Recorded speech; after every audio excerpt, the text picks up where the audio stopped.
बिस्मिल्लाहिर्रहमानिर्रहीम। अस्सलाम वालेकुम व्यूअर्स, उम्मीद है कि आप ठीक होंगे। आज हम आपको बनाना सिखाएंगे ऑमलेट आलू और अंडे का। ये हमने एक आलू लिया है, ये अंडा। अब हम इसको क्रश करेंगे आलू को।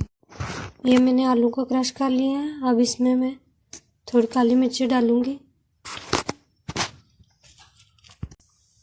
थोड़ा सा नमक, थोड़ी सी रेड मिर्ची। मेरे चैनल को ज़रूर सब्सक्राइब करें, लाइक करें, शेयर करें। डालेंगे, अब इसको अच्छी तरह मिक्स करेंगे। धनिया डालेंगे, थोड़ा सा हरा धनिया डालेंगे। ये हमने मिक्सचर को अच्छी तरह मिक्स कर लिया। अब इसको भी अच्छी तरह मिक्स कर लेंगे।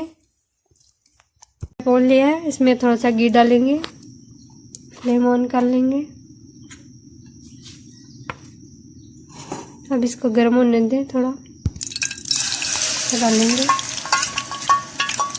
ये ऑमलेट बहुत ही मज़े का है। बच्चों को आप सुबह ब्रेकफास्ट में बना के दे सकते हैं, लंच में भी। साइड को चेंज कर लिया, इसको 2 मिनट और पकाएंगे।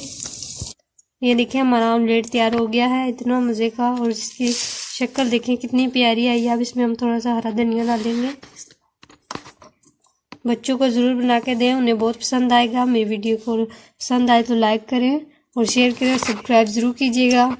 अपना बहुत सारा ख्याल रखिएगा। अगली वीडियो में मिलेंगे। अल्लाह हाफ़िज़।